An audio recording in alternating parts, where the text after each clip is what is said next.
Okay, it's kind of hot, so I do appreciate that. Thank you, Chancellor White, Trustee Farrar, speakers, our platform participants, and our honored guests. And thank all of you for being here. This is an amazing turnout, particularly given this weather. This Investiture ceremony is an important event in the life of this university and in my life as well. And so it is wonderful to share it with so many of my colleagues, my dear friends, and members of my family. As many of you know, an Investiture is part of a time-honored academic tradition where a new president is officially installed. And also a time for the university and its constituents to celebrate together. A time for us to share the Dominguez story, because ultimately, we are here to honor this outstanding university and the critical role it plays in the lives of our students and in our community.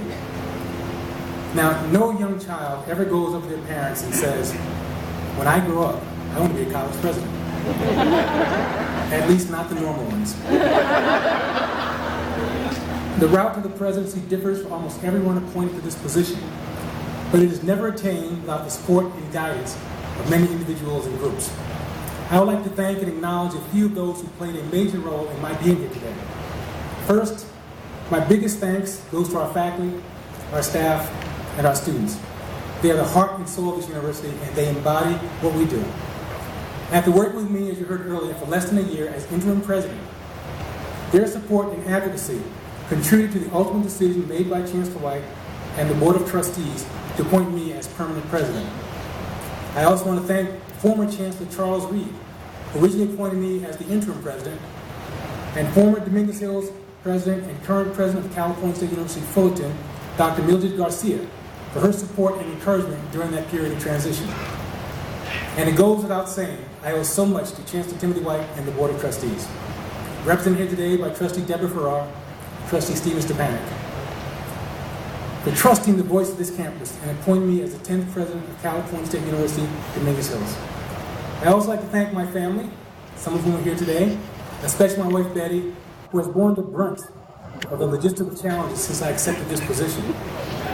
Betty has worked as a speech pathologist and a special education teacher for over 35 years. And when I became president and we moved here to the city of Carson, Betty's commute to her job at Catella High School in the Anaheim Unified School District went from 20 minutes to well over an hour each way. She rises at 4:30 a.m.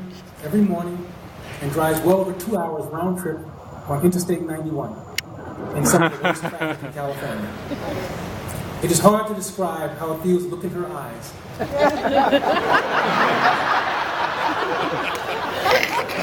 Knowing the level of sacrifice she has made so I can accept the honor and privilege of being president of this university. Of course, on days she gets stuck in traffic and it takes her almost 2 hours just to get home, I try to avoid looking into her eyes. In fact, I try to avoid her altogether. But I am deeply grateful for her love and her sacrifice, and she knows that. But to paraphrase a line from the play Evita, don't cry for her or Argentina. The truth is, in less than 35 days, Betty will be retired.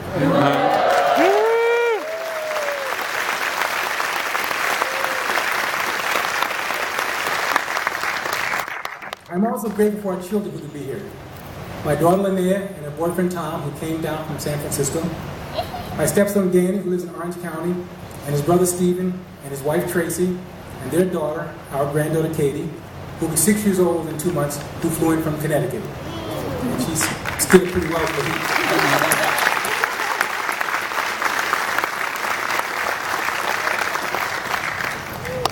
I also want to thank and acknowledge my colleagues, the California State University presidents able to honor us with their presence today. The California State University system, with its 23 institutions and 446,000 students, is the largest and arguably the most important system of higher education in this country. And I can attest it has some of the best presidential leaders in the nation, and I intend to learn from all of them. And I want to thank and welcome the presidents and leaders from institutions outside of the California State system. Their presence reminds us, we at California State University Dominguez Hills are part of something greater than ourselves. We're part of a tradition and method of higher education, which in terms of historical roots and longevity is derived from and surpassed only by the world's religious institutions. Finally, let me thank the 9 presidents of California State University Dominguez Hills who came before me, and especially the 5 who are able to join us today. These presidents reflect the strength of leadership and the depth of history of this campus. If you look at the academic programs, the corporate and community partnerships, the facilities, and most of all, the diversity of the students we serve, it is clear these former presidents embraced the vision that is this campus and left a legacy of accomplishment I am blessed not only to stand upon, but I am now challenged to build upon. These presidents are also a reminder I am not the permanent president of this university. I am merely the president at this point in time. And at some point, that time will end, but this university will endure for decades, a century from now. Individuals not yet born will gather on this campus, classes will be taught, field trips taken, research conducted, graduation exercises held, and future presidents will have their own investiture ceremonies. I have thanked only a small set of those who played a role in my stand here today. There are so many others. But over the past few weeks, as I thought about this day, and what I'd say, one person repeatedly came to mind, and that was my mother, Dorothy Marie Hagan. And it wasn't about how she made me do my homework, and always stressed the importance of education, which she did. It was the card games. The many card games my mother and I played sitting around the kitchen table. A very small number of you know I come from a family of gamblers. Serious card players, and not the kind you see on the poker channel. So naturally, as a little boy, I wanted to gamble and play cards. But I was just a kid, 10 or 11 years old, and we weren't allowed to play with the adults or play for money. But my mother understood me. And she would usually give in when I was always on the foot saying, "Mom, you want to play some cards?" So we played cards, not for money, but for chores. I would want to play Tonk or gin rummy, and she would say, "Loser does the dishes or has to mop the floor." I would be there in my black rimmed glasses, studying my cards, very serious. She'd be sitting across from me, watching, always smiling. We'd be in the middle of the game, and she would ask me if I wanted to use the rubber gloves to do the dishes. Or she would remind me I had to sweep the floor before I mopped it. We're in the middle of the game, and my mother's talking trash. And I'm holding my cards, convinced this time I'm going to win. And you know, it never occurred to me that I'd have been better off not playing. I almost always lost. And did the dishes or mop the floor after I swept. But it was a memory of those card games well over 50 years ago that popped in my head when I started to think of the influence my mother had on me. Yes, she made me do my homework, and I know that was critical to my success. But it's her smiling at my earnestness, spending time playing countless card games with me, poking fun at me, and making me feel so loved. Even the victories, even the losses were victories, although at the time I couldn't have articulated that. All it was my mother who put me here. Someone who I knew cared enough for me that whatever she said, I would do without question. When she said, "Work hard and stay out of trouble," I did. When she said, "Treat everybody with respect," I did. And when she said, "Play nice with others and have fun," I did. And when by example, she taught me to take myself less seriously, I did that as well. And it was those lessons on how to work hard, how to play, how to lose gracefully, how to make time for others when it may have seemed at that time to be better spent somewhere, but to do it sincerely, and how to love what you do and who you do it with, and how to poke fun at people as a sign of affection, and to accept being poked back in return. My mother made me who I am at my core. She made the 10th president of this university. Focusing on my mother isn't to ignore my father. He served in the Navy during much of my youth on a nuclear missile carrying submarine during the Cold War. 6 months out of every year, he was somewhere beneath an ocean, protecting our country. I am proud of what he did, but it's the card games that I remember the most. It was the history of my upbringing that prepared me for this position. It was the history of this university that drew me here. And some of you know this history, but I'm going to repeat it again for the folks who are new here. In 1960, Governor Pat Brown allocated funds for the development of a college. This college was known as the South Bay State College. In 1962, the name was changed to California State College at Palos Verdes.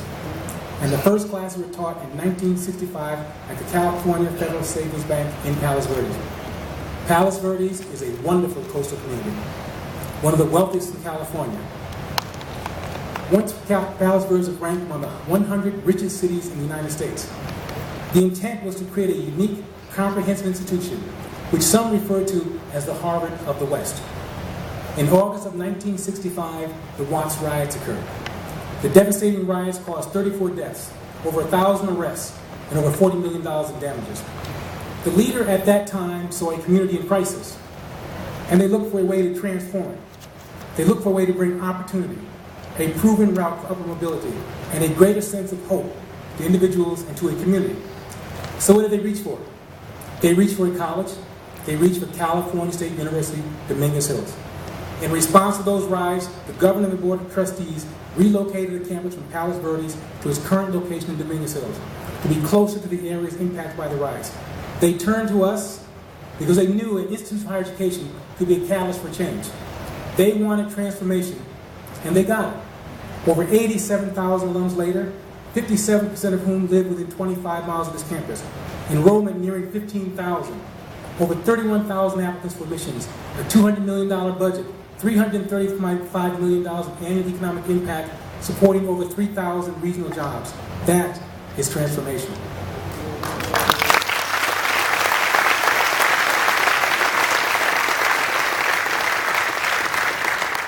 And I'd like to remind people that while Cal State Dominguez Hills was relocated to help transform a local community, our assigned service area includes some of the wealthiest and some of the poorest communities in the nation. And our mission is to provide a quality, comprehensive university education for them all. Now, you probably noticed on your invitation to this ceremony, the theme for this week's inaugural activities and this investiture is America Happens Here. Historian James Truesdale Adams, in his 1931 book, The Epic of America, stated, the American dream is that dream of a land in which life should be better and richer and fuller for everyone, with opportunity for each according to ability or achievement. It is not a dream of motor cars and high wages merely, but a dream of social order in which each man and each woman shall be able to attain to the fullest stature of which they are innately capable and be recognized by others for what they are, regardless of the fortuitous circumstances of birth or position. So what do I mean when I say America happens here? This campus, California State University, Dominguez Hills, we embody Truesdale's American dream. A place where circumstances of birth or position are set aside, and where education, the great equalizer, does its magic. This campus, like all campuses, but more so than many, is a place where people come not just to pursue a dream, but to discover dreams they didn't know were possible. But when I say America happens here, I mean more than just that. Earlier this year, I took 2 trips to Washington, D.C.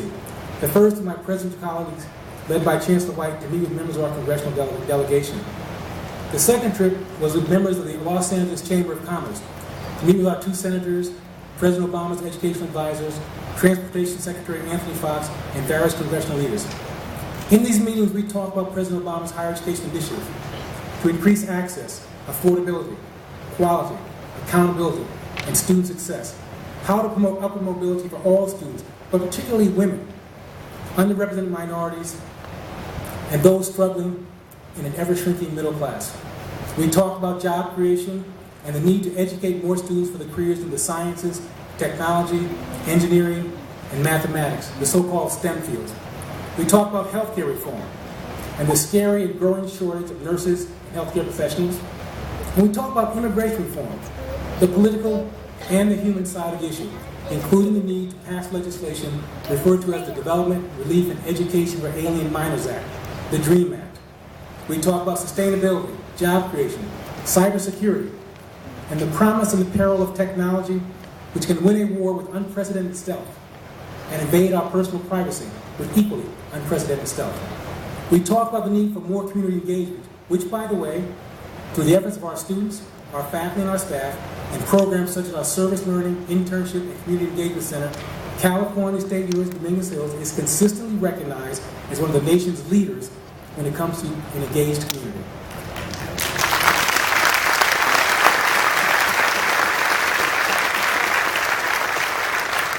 But my point is this: walk into any classroom or laboratory on this campus, or the campus of any other of our sister institutions. What are the issues and realities that we deal with on a daily basis? Immigration reform, We're not just talking about the DREAM Act. America happens here on this campus because we're educating DREAM students. They talk about access. Well, on this campus and throughout the CSU system, we turn away thousands of fully qualified applicants because we don't have either the facilities or the resources to educate them. And I will tell you this, every application that is turned away represents a real person knocking on the door of hope, and that knock goes unanswered. They talk about health care. It doesn't matter what your position is on health care legislation. When you or a loved one are in the hospital, all you care about is the availability of a doctor or a nurse to help them get better. America happens here because the California State University system, the University of California system, the California Community College system, we produce the nurses, we produce the doctors, but we're not able to produce them in sufficient numbers. And here at Cal State Dominguez Hills, we produce the orthotics and prosthetic specialists in one of only 12 programs in the nation, and in my humble opinion, the best. America happens here when we engage face-to-face with the reality of income inequality. We live with it, we see it reflected in our students and in our communities. The issues this country grapples with are evident on this campus and on the campuses of the other 22 CSU institutions, on campuses like El Camino Community College, and in the K-12 schools in the Los Angeles and Compton Unified School District. So I would say this to our political friends here in the audience, the ones in Sacramento and the ones in DC. When we show up on your doorstep, providing you with additional opportunity to invest in education, we truly understand you're overwhelmed with critical and competing needs and limited resources. Keep this in mind, however. We do not need the resources. America needs what we will do with those resources.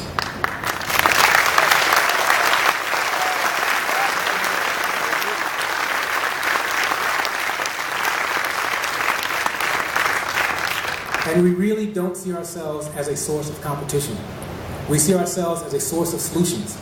And when you invest in us, you invest in America. More than half a century ago,